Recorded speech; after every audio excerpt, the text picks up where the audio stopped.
Judges must be patient, pasensyoso.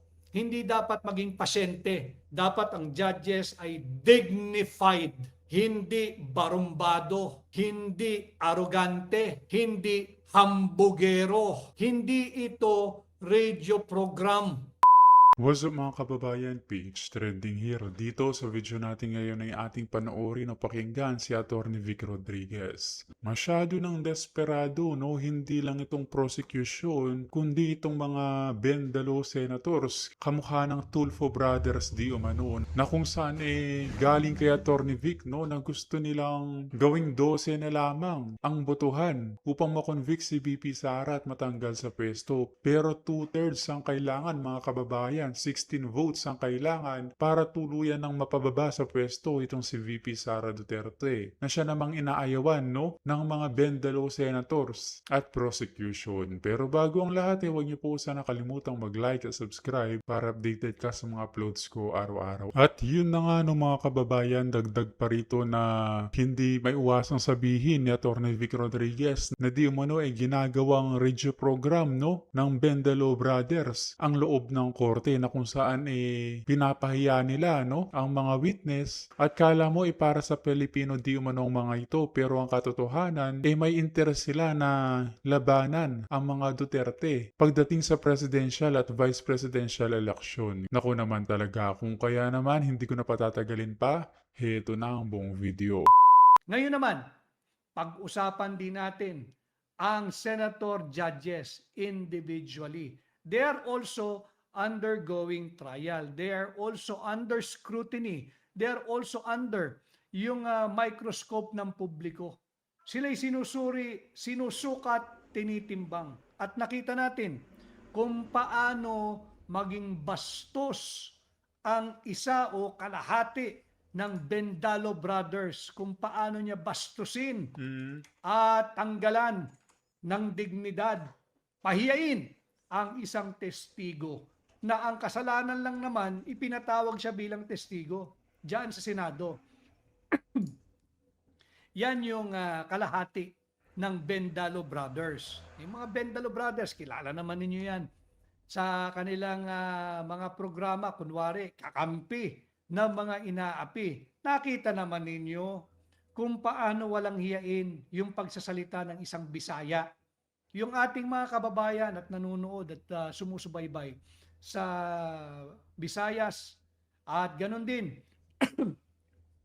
yung mga Bisaya sa lahat ng panig ng Pilipinas at lahat ng sulok ng mundo. Nakita naman ninyo kung paano pahiyain nung isa yung kalahati ng Bendalo Brothers dahil lang hindi niya nagustuhan yung punto ng ating kababayang Bisaya diyan sa Senado nung siya ay nagtetestigo. Napakawalang hiya, hindi ba? Napakawalang hiya, pero sa kanilang programa, kunwari, sila ay kakampi ng mga inaapi. Alam mo, yung katotohanan nito, many years back, itong kalahati ng Bendalo Brothers, nasangkot ito sa dollar salting. Inaantay ko lang yung dokumento na maibigay sa akin. Yung racket niyan, yung dollar salting, diyan, airport,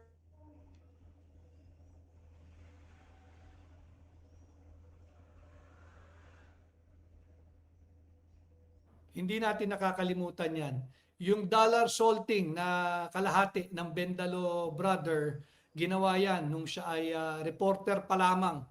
No? Si June Bird Black, depende po yan sa nasasakdal. At tayo po, hindi man po tayo maging tagapagsalita ng depensa, in my own little way and help, dito po sa ating life, ating dinidiskurso, yung mga dapat pag-usapan, hindi lamang tungkol sa impeachment, pati doon sa epicenter of corruption. Aris Manos from Zamboanga del Norte, maraming salamat sa iyo. Meron din tayong kasama mula naman sa Orlando, Florida. Ang sabi niya, good morning. Yes, I will. Shout out natin si Terry Alinyabon. Terry Alinyabon, good morning. Attorney Vic Rodriguez, pa-shout out sa PBB Culinary International from Terry Alinabon of Utopia of the Seas, based here in Orlando, Florida. Kaya nayanyahan ko po kayo, itong ating pahina ay the Legal University, the Legal Global University. Tayo po ang leading legal global university. Buong mundo po ang ating nasasakupan. Hindi po tayo confined sa isang silid-aralan, kundi buong mundo ang ating presensya. Thank you for joining Terry Alinyabon from of the Utopia of the Seas from Orlando, Florida.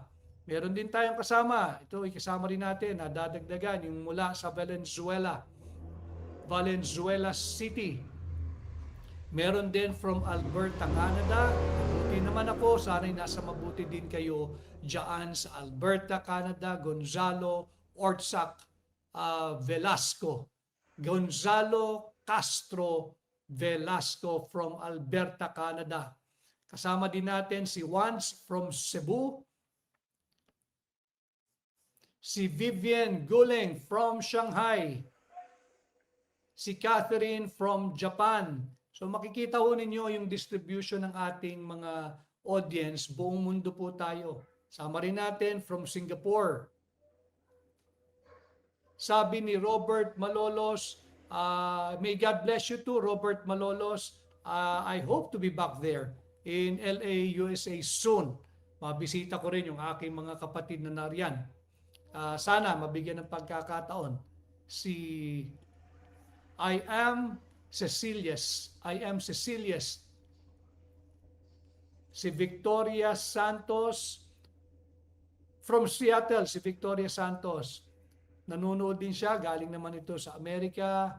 At si Judith Mabutol. At kasama rin natin mula sa Calbayog City, Samar, Amada Caliste Lentejas from Samar.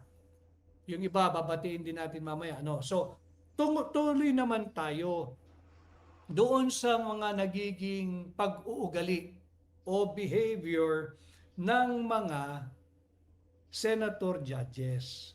Nakita naman natin kung paano bastusin ng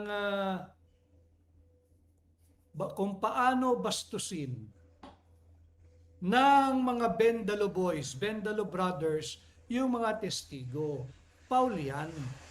Sa regular na litigation, sa regular na hearing, sa MTC, sa RTC, Sandigan Bayan, diyan sa Court of Tax Appeals, sa Court of Appeals, kahit sa Supreme Court, bawal mong bastusin, bawal mong hiyain ang sinumang abogado, ang sinumang testigo, o sinumang kapwa mo, huwes o mahistrado.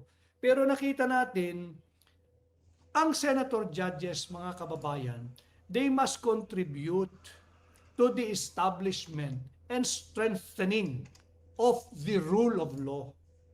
Yan ang pakay at ang misyon at legal constitutional duty of the senator judges who are part of the impeachment court in the impeachment hearing na nakikita natin ngayon.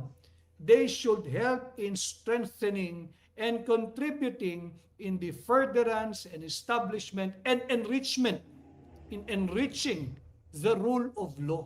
Pero ang nangyayari, nagdadagdag sila ng bendalo o bendalo o bending of the law.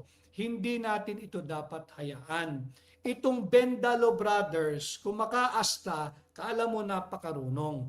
Merong diyan sa naging desisyon at pagtuturo diyan sa mga law schools, law universities, sa mga mandatory continuing legal education at maging sa ating jurisprudence o yung actual cases decided by the Supreme Court. And I quote, "To obtain and retain public faith and confidence, it is necessary that courts and judges," hindi lang courts it is necessary that courts and judges should show by their acts that they are actually entitled to such faith and confidence. Ibig sabihin, Yung respeto, hindi yan hinihingi, hindi rin yan mahihingi. Ang respeto, re-respetuhin ka kung karespeto, respeto ka.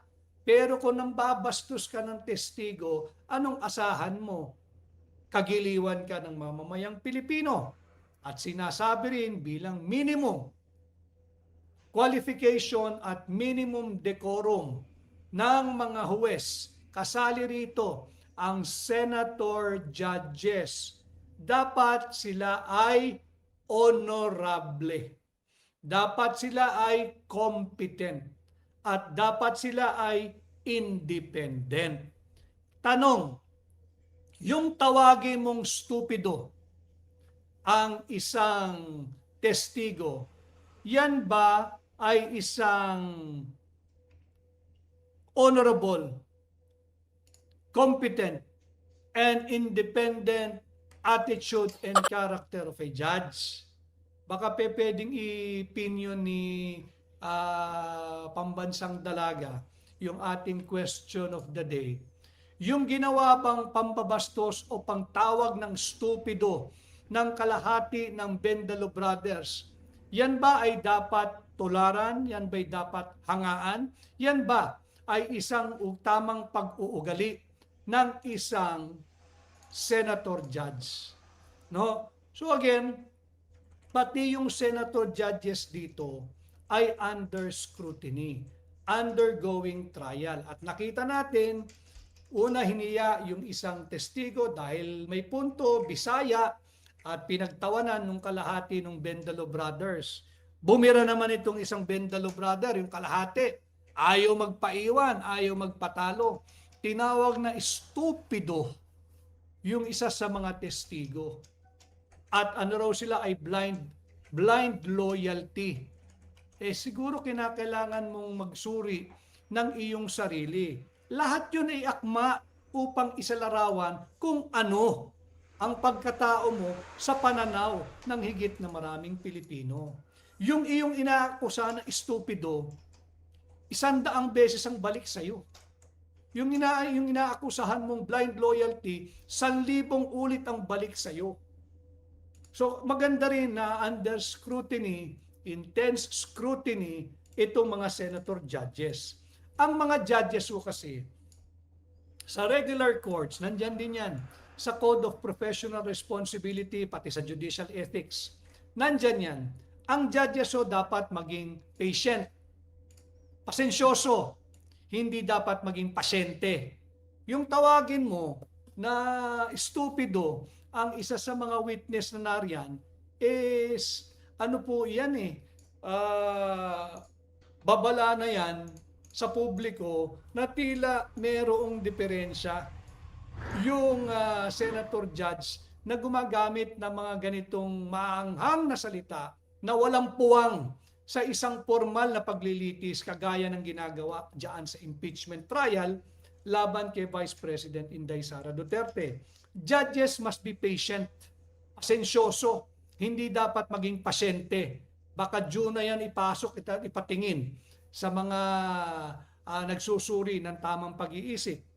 Dapat ang judges ay dignified, hindi barumbado, hindi arogante, hindi hambugero, hindi ito radio program kagaya ng kanilang nakasanayan kung paano hiyain. May hiniya pa yung kalahati ng Bendalo Brother dati, yung dating respetadong general na naging kalihim ng DSWD.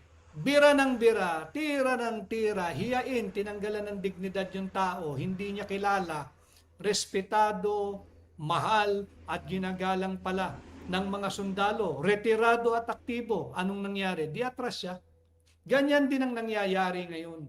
Akala nila nandoon sila sa kanilang radio program na pasikat pa rin, kunwari para sa tao, para sa Pilipino, para sa mahirap. Pero nakita ninyo kung paano hiyain ang mga testigo. Hindi yan ang karakter o inaasahan na demeanor, pag-uugali at pagkilos at pagsasalita ng mga tinaguriang senator judges o mga senador hukom dito sa nagaganap na impeachment trial.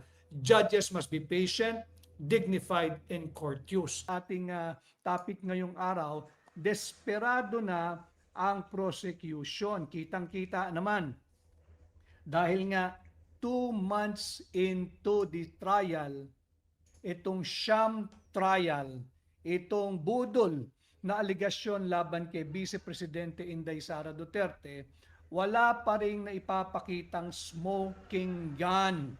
Walang smoking gun ang prosecution.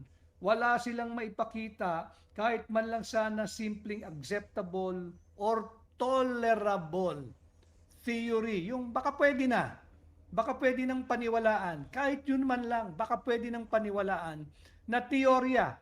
Lalo na yung ebidensya, wala silang maipakita na maaring magkumbinsi sa isang reasonable at kalmado at medyo mapanuring pag-iisip na maaari nga na nagkaroon ng violation si Vice President Inday Sara Duterte that would or could warrant her impeachment or conviction in the impeachment court. Hanggang ngayon, wala. 2 months, 19 trial dates already. 19 na araw na ng paglilitis, pero syempre nagsimula ito July 6. Ngayon ay August 27 at next week, Setyembre na, bare months na, tatawirin na ng budol na prosecution panel yung ikalawang buwan. Wala pa rin naipapakitang ebidensya. At yung sinasabi nila, yung kanilang bravado, yung kanilang kunwari confident, kunwari matapang na pahayag na sure sila na makukonvict nila si Vice President Inday Sara Duterte base sa mga testimonya ng kanilang testigo at mga ebidensyang inilahad base doon sa unang article of impeachment na nadiskurso na, yung patungkol sa grave threat, at ngayon naman dito sa pondo ng Office of the Vice President. Wag ho kayong maniniwala dyan. Yan ay isang lantarang desperasyon ng prosecution. Because, I tell you, if they're really confident that they have the smoking gun, that they have the case all built, that could warrant or that would warrant the conviction of Vice President Inday Sara Duterte, let us all challenge the prosecution. Kung talagang kampante kayo, kung talagang sigurado kayo, withdraw the remaining articles of impeachment and immediately go to a vote. Botohan na. Isumitin na ninyo yung inyong kaso Tama. diyan sa impeachment court kung talagang kampante kayo na nakabuo kayo ng kaso. Correct. Ang problema nga, ang sistema nga, yung kanilang frustration, kitang-kita the way they badger the witness, the way they argue, nagiging personal na yung banat Binabanatan na pati yung abogado ng depensa. Ulitin ko the one that is on trial in the impeachment hearing is the Vice President. Pero desperado na, kitang-kita yung desperasyon ng administrasyon, yes, and the prosecution, pati yung kapwa nila abogado na nag-aabogado sa depensa, di na pinapatawad, binabanatan na, and the way they question the witness, kung kulang na lang parang tinanggalan ng kanilang karapatan at tinanggalan ng dignidad at self-respect, dahil that's not the way to conduct a trial and that's not the way to treat a witness, kahit siya witness mo o witness ng kalaban. No? So bukod kay Vice President Inday Sara Duterte, walang maipakita. Ang prosecution, 2 buwan na. Just imagine the amount of taxpayers' money na nasayang na naman. Magkano ang ginagastos natin kada may hearing? Magkano ang dapat ito ilabas ng Senado? Magkano na ba ang halaga nitong 2 buwan nang itinatakbo ng huwad na impeachment laban kay Vice President Inday Sara Duterte? Pinag-uusapan dito, national security na pinag-uusapan dito in full public display. Napakarami ng buhay, napakarami ng pulisiya patungkol sa national security, sa confidential and intelligence processes and handling ang pinag-uusapan dito. Hindi ito dapat pinag-uusapan in public. Bagamat nandyan na yan, pero pag-isipan ninyo, desperado na ang prosecution dahil 2 months na sa tinaguriang trial of the decade, wala pa rin silang mapatunayan. Wala pa rin silang maipakita. Ang hamon natin, kung sila ay kampante, kumpiyansa, naniniwala, siguradong sigurado, nakakatiyak na kaya na nilang mag-convict base doon sa unang article of impeachment na tinalakay patungkol sa grave threat. Pangalawa naman, yung dinidinig ngayon patungkol sa mga confidential and intelligence funds. Kung sila ay kumpiyansa, sila ay kampante, sila ay nakakatiyak, sila ay sigurado, we challenge the prosecution. Why don't you abbreviate the impeachment trial, abbreviate the trial proceedings, withdraw the remaining articles of impeachment, and immediately ask the Senate sitting as the impeachment court to go to a vote? Tingnan natin, sapagkat ang bukod kay Vice President Inday Sara Duterte, ang on trial din dito ay ang Senado bilang isang institusyon. Pinapanood sila ng mamamayang Pilipino, bagamat panipis na ang nakaantabay at nanunood diyan at nakasubaybay diyan sa impeachment trial. Sapagkat nga, walang maipakita, waste of human time, waste of government time and resources, waste of tax. Hindi na nga interesado ang taong bayan. Attorney Vic sa mga pagdating sa impeachment trial. Taxpayers' money. Wala silang maipakita. Kaya naman, panipis yung nagkakaroon ng mga interes diyan na subaybayan pa itong walang kasusta-sustansya at wala man lang bahid ng katotohanan na impeachment laban kay VP Inday. Senate as an institution is also under trial. The Senate as an institution is undergoing trial, whether they like it or not. Tinitingnan ng mamamayang Pilipino kung paano umarte, kung paano umakto, kung paano umaksyon ang kanilang Senado bilang isang institusyon.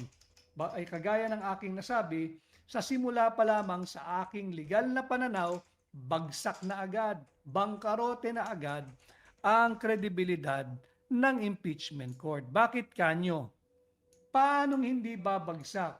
Again, when the Senate President Sherwin Gatchalian abdicated his constitutional duty, gave away his constitutional mandate as Senate President to be the presiding officer of the impeachment court during the impeachment trial, bagsak na agad ang naging kredibilidad ng ating Senado.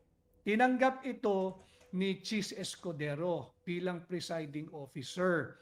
Wala naman sa ating saligang batas na maaaring ipasa mo ang pagiging presiding officer sa isang hindi naman Senate President. So dito, masusukat mo simula pa lamang, unang araw pa lamang ng impeachment trial, lagapak na, sabog na, wasak na, bagsak na agad ang kredibilidad ng Senado bilang institusyon. Dagdag pa natin dyan. Tama naman. Bantayan din natin ito. Yung mga nagsimulang usap-usapan, na nagsimulang bulong-bulungan, na palakas ng palakas, ngayon tila naguhumiyaw na, tila nais din galawin yung threshold, yung tinatawag na votes needed to secure a conviction. Malinaw sa ating saligang batas, yung immutable baseline. Ano yung immutable baseline? Hindi ito maaaring lusawin hanggat hindi natin naamyendahan, nababago o pinapalitan ang ating umiiral na saligang batas. Sapagkat sa ating umiiral na saligang batas, ang baseline, ang kinakailangang boto ay 2/3 of all the senators. When you speak of all the senators, ilan ba ang senador? 24. 2/3 ng 24 na senador ay 16. That is the immutable baseline. May mga naglalako ng ideya na maaari itong babaan kasi nga may mga ikinulong, may mga makukulong pa at meron pang mga kakasuhan. Kaya yung wala daw doon sa impeachment court ay dapat ibawas doon sa baseline o yung threshold na 16.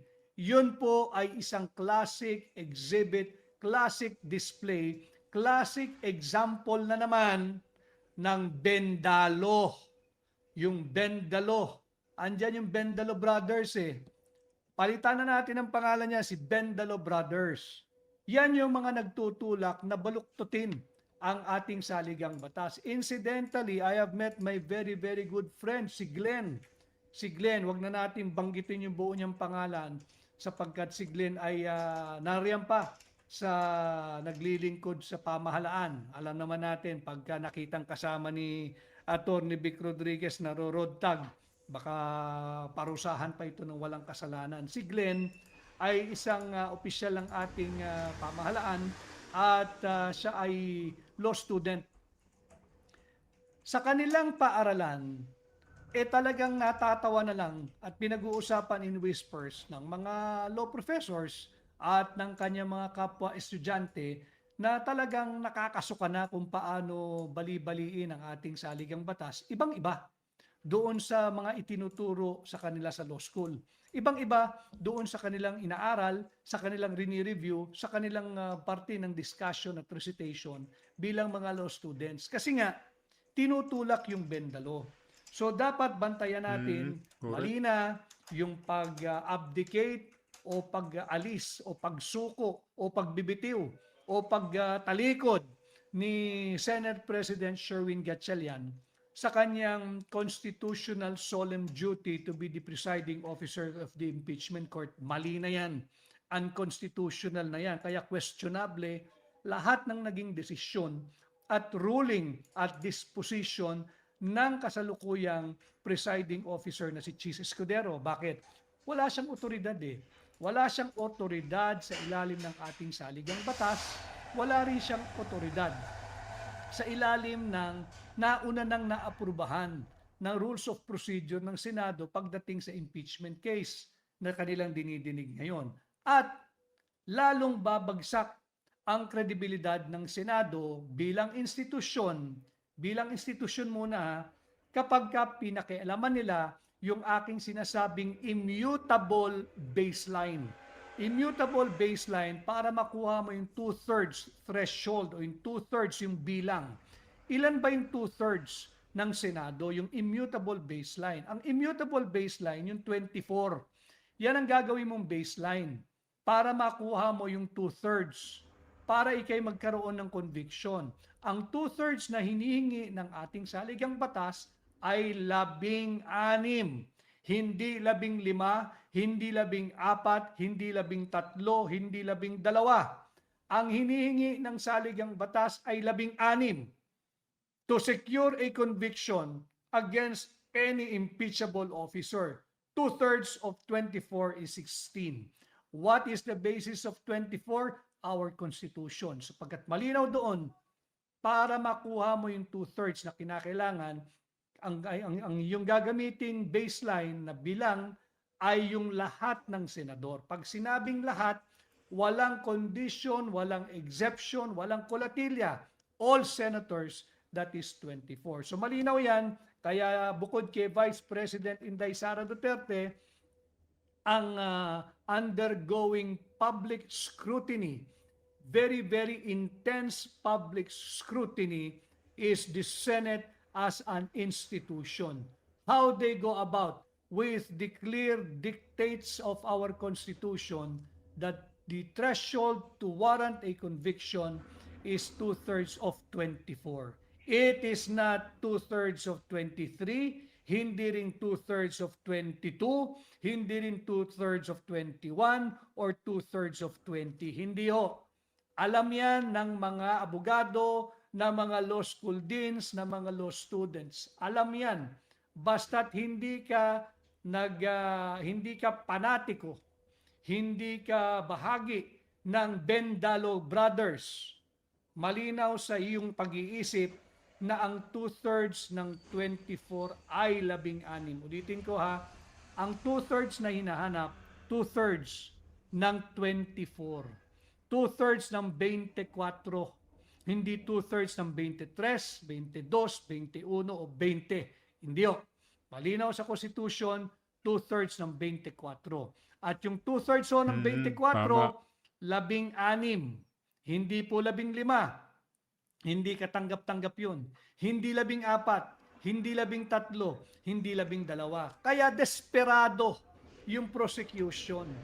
Yung isang abogado na miyembro ng prosecution panel nagsalita last week na pinag-uusapan niya, mind conditioning ba na maaring ibaba yung bilang ng Senado into whoever who is actually participating in the impeachment trial. Wrong interpretation, wrong reading, and wrong comprehension. Very, very poor comprehension of a very, very simple dictates of the Constitution. Mali yan. Hindi tayo dapat pumayag na to warrant a conviction, the number should be less than 16. Maling comprehension yan, napakahinang pag-iisip yan. So again, natalakay natin that the one on trial is the Vice President, but also the Senate as an institution. Now, bukod sa Senado bilang institusyon, Jen Bautista from Singapore, si Lola Guapa, good morning din sa'yo. Yung mga naghahanap, talaga pong iniiwasan nating mag-live ng Monday, Tuesday, Wednesday sapagkat ibinibigay na natin doon sa biggest circus in town, ang impeachment trial. Alam niyo, maganda rin na may impeachment coverage na live sapagkat bukod sa nakikita natin yung desperasyon ng prosecution, malaking bagay yung ginagawa ng administrasyon. Kanilang tinutulungan na ipangampanya lalo si Vice President Inday Sara Duterte. Every time merong live impeachment trial, free publicity yan kay Vice President Inday Sara Duterte. Kaya nagkakamali ang administrasyon sa akala nilang nasisira nila si VP Inday Sara Duterte. Hindi rin natin hihilingin na itigil nila yung live coverage.